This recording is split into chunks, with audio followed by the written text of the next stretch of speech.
नमस्कार, आपण पाहताय जनप्रवास लाईव्ह आणि मी जयश्री शेलार। पाहुयात जिल्ह्यातील बातम्यांचा सुपरफास्ट आढावा। बहुजन समाजाला प्रस्थापितांनी कायमचं डावललेलं असल्यानं बहुजन समाज आता पेटून उठलाय। जिल्ह्यात परिवर्तनाची लाट आली आहे, त्यामुळे जनतेनं जिल्ह्याच्या विकासासाठी व वंचितांना न्याय मिळण्यासाठी साथ द्यावी असं आवाहन वंचित बहुजन आघाडीचे उमेदवार गोपीचंद पडळकर यांनी केलंय। तर अनेक ऑफर आल्या, पण मी जनतेशी एकनिष्ठ आहे, त्यामुळे ऑफर डावलल्या कार्यकर्त्यांच्या स्वाभिमानाला धक्का लागेल असं कधीही वागणार नसल्याचं त्यांनी स्पष्ट केलंय। सांगली लोकसभा मतदारसंघातील वंचित बहुजन आघाडीचे उमेदवार गोपीचंद पडळकर यांनी प्रचाराची सभा येथील विष्णू फळ मार्केटमध्ये घेतली। गोपीचंद पडळकर बोलत होते। ते पुढे म्हणाले, प्रस्थापितांनी बहुजन समाजावर कायम अन्याय केलेला आहे। उद्योगधंदे किंवा आणखी काही करण्यासाठी बँकेकडे आपण कर्ज मागतो, पण बँका आपल्याला कर्ज देत नाहीत। कर्ज बुडव्या प्रस्थापितांना कोट्यावधी रुपयांची कर्ज दिली जातात। मुस्लिम समाजाला आरक्षण दिलं नाही, आरक्षणापासून वंचित ठेवण्याचं पाप प्रस्थापितांनी केलेलं आहे। आरक्षण दिलं तर तरुण अधिकारी बनतील याचं दुखणं त्यांना असल्याचा आरोप गोपीचंद पडळकर यांनी केला। जिल्ह्याच्या विविध भागात सुसाट्याचा वारा, विजेच्या कडकडाटासह पाऊस झाला। जिल्ह्यात शनिवारी दिवसभर उष्म्यात वाढ झाली होती। दुपारनंतर ढगाळ वातावरण होतं। सायंकाळी पावसाच्या हलक्या सरी कोसळल्या। सांगली शहर परिसरातही सायंकाळी 7च्या सुमारास वादळी वाऱ्यासह पावसानं हजेरी लावली। उन्हाच्या काहिलीनं हैराण झालेल्या नागरिकांना थोडासा का होईना दिलासा मिळालाय।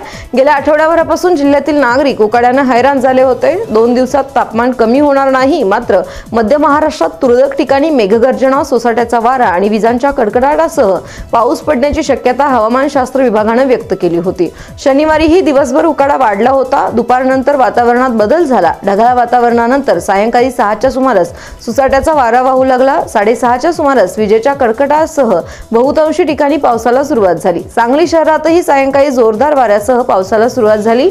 शनिवारी आठवडा बाजार असल्यानं गर्दी होती, परंतु वादळी वारे, विजेच्या कडकडाटामुळे विक्रेते आणि भाजीपाला खरेदीसाठी आलेल्या नागरिकांची मात्र तारांबळ उडाली। तासगाव तालुक्यातील सावर्डे येथे शनिवारी वादळी वाऱ्यानं 3 घरांचे पत्रे उडालेत। यात टीव्हीसह घरातील सर्व प्रापंचिक साहित्यासह हजारोंचं नुकसान झालंय।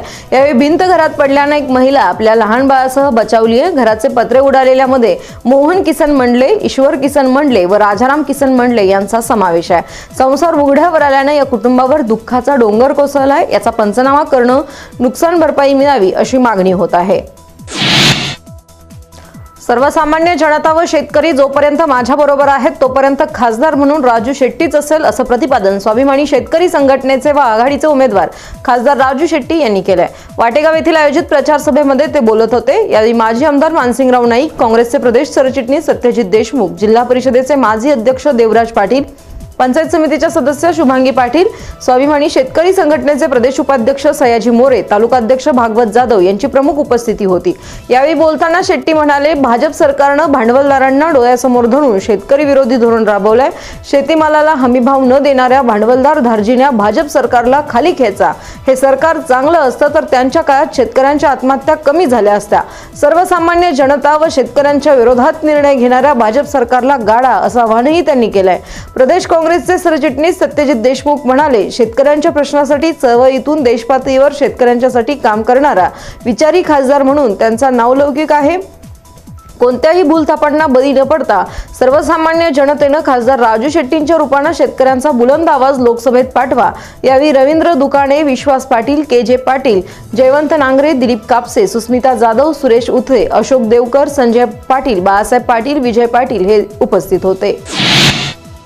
प्रभू रामचंद्र की जय, जय श्रीराम या घोषणांसह शहरातील विविध राम मंदिरामध्ये राम जन्मोत्सव उत्साहात साजरा करण्यात आला। दुपारी 12 वाजता राम जन्मला ग सखे राम जन्मला च्या गजरात श्रीरामाचा पाळणा म्हणण्यात आला। शहरात विविध ठिकाणी धार्मिक कार्यक्रमांचं आयोजन करण्यात आलं होतं। सांगलीकरांनीही कडक उन्हाची पर्वा न करता राम मंदिरात गर्दी केल्याचं चित्र होतं। श्रीरामनवमी निमित्त शहरातील राम मंदिरात रोषणाई करण्यात आली होती। शहरातील प्रसिद्ध आणि प्राचीन असलेल्या राम मंदिरामध्ये भाविकांनी विशेष गर्दी केली होती। परिसरात विक्रेत्यांनी पूजा व साहित्यांची विक्री करण्यासाठी स्टॉल मांडले होते। सकाळपासून मंदिरात रामनामाचा गजर सुरू होता। तसेच चौकातील रिक्षा मित्र मंडळातर्फे प्रसाद वाटपाचं आयोजनही करण्यात आलं होतं। विश्रामबाग येथील गजानन महाराज मंदिरात रामजन्म सोहळा उत्साहात साजरा झाला। तेथीलच मारुती मंदिरात देखील रामजन्मोत्सव साजरा करण्यात आला। श्री मारुती मंदिर समिती आणि जय हिंद व्यायाम मंडळाच्या वतीनं विविध धार्मिक कार्यक्रम आयोजित करण्यात आले होते। 100 फुटी रस्त्यावरील साई मंदिरात सकाळी 11 वाजता मधुबुवा वझे यांचं कीर्तन होतं। त्यानंतर जन्मकाळ व महाप्रसाद ठेवण्यात करण्यात आला होता। तसेच गणेश कला क्रीडा मंडळामार्फत धार्मिक कार्यक्रम आयोजित करण्यात आले होते। सांगली लोकसभा मतदारसंघातील उमेदवार गोपीचंद पडळकर यांची भूमिका असलेला धुमस हा चित्रपट सांगली जिल्ह्यासह राज्यभर प्रदर्शित झालेला आहे। सदरचा चित्रपट हा मतदारावर प्रभाव टाकणारा असल्याचं माध्यम प्रमाणीकरण व संनियंत्रण समितीचं मत झाल्यानं भारत निवडणूक आयोगाच्या निर्देशानुसार या चित्रपटासंदर्भातील कोणतेही पोस्टर अथवा प्रचार साहित्य अथवा ट्रेलर अथवा जाहिरात तत्सम बाबी इलेक्ट्रॉनिक माध्यमातून आदर्श आचारसंहिता लागू असेपर्यंत प्रसारित करण्यात येऊ नयेत असे निर्देश जिल्हाधिकारी तथा जिल्हा निवडणूक अधिकारी डॉक्टर अभिजित चौधरी यांनी दिलेत। जिल्हा निवडणूक अधिकारी डॉक्टर चौधरी यांनी म्हणालेत तसेच धुमस या चित्रपटासंदर्भात मुद्रित माध्यमात प्रसारित करण्यात येणाऱ्या सर्व प्रकारच्या जाहिराती, पोस्टर, प्रचार साहित्य इत्यादी तत्सम बाबींचं माध्यम प्रमाण व संनियंत्रण समितीकडून करून घेणं बंधनकारक असून त्यामुळे अशा पूर्वप्रमाणे नसलेल्या जाहिराती मुद्रित माध्यमांमधून आचारसंहिता कालावधीत कोठेही प्रसिद्ध करण्यात येऊ नये असे निर्देशही त्यांनी दिलेले आहेत। लोकसभा निवडणूक आचारसंहितेच्या पार्श्वभूमीवर सांगली विशेष पथकानं वाळेखिंडी ते बेवणूर जाणाऱ्या रस्त्यावर देशी दारूची अवैध वाहतूक करणाऱ्या गाडीवर कारवाई केली आहे। शुक्रवारी रात्री 10 वाजता ही कारवाई करण्यात आली आहे। यामध्ये 76,800 रुपयांच्या देशीच्या 960 बाटल्या, 8,50,000 रुपयांची 4 चाकी गाडीसह रोख 180 रुपये असा एकूण 9,26,980 रुपयांचा मुद्देमाल जप्त केला आहे। तर मालक सोमनाथ रघुनाथ इसापूर, धनाजी बाबर, चालक अनिल गायकवाड व संतोष बाबर यांच्या विरोधात जत पोलीस ठाण्यात गुन्हा दाखल करण्यात आला आहे। यापैकी दोघांना अटक करण्यात आली असून मालक इसापूर व बाबर फरार झालेले आहेत। भाजप सरकारनं शेतकऱ्यांवर अन्याय केलेला आहे। अडचणीत असलेले वृद्ध शेतकरी धर्मा पाटील यांची सरकारनं दाद घेतली नसल्यानं त्यांनी मंत्रालयात आत्महत्या केली। हा सरकारचा नाकर्तेपणा आहे। त्यामुळे धर्मा पाटील यांना स्मरून शेतकऱ्यांना बेदखल करणाऱ्या सत्तेवरून खेचा व स्वाभिमानीचे विशाल पाटील यांना विजयी करा असं आवाहन विश्वजित कदम यांनी केलंय। स्वाभिमानी शेतकरी संघटनेचे उमेदवार विशाल पाटील यांच्या प्रचारार्थ कडेगाव तालुक्यातील नेरली येथे बैठक झाली। या बैठकीत विश्वजित कदम बोलत होते। त्यांनी कोतवडे, खंबाळे, अपशिंगे या गावातील कार्यकर्त्यांची बैठक घेतली। विश्वजित कदम म्हणाले, शेतकरी धर्मा पाटील यांना सरकारच्या करणीमुळे मंत्रालयात आत्महत्या करावी लागली। शेतकऱ्यांची अवस्था दयनीय झाली आहे। कर्जमाफी दिलेली नाही, शेतकऱ्यांवर जीव द्यायची वेळ झाली याची भाजप सरकारला लाजही वाटत नसल्याचा आरोप त्यांनी केला। तर शेती, शिक्षण, समाजकारण करता करता डॉक्टर पतंगराव कदम साहेबांनी पलूस कडेगाव तालुक्याचा कायापालट केला।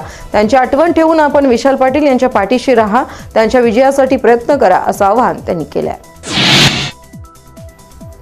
भारतरत्न डॉक्टर बाबासाहेब आंबेडकर यांच्या 128व्या जयंतीनिमित्त सांगलीतील जयंती महोत्सव मंडळातर्फे समाज प्रबोधनपर विविध कार्यक्रमांचं आयोजन करण्यात आलं आहे।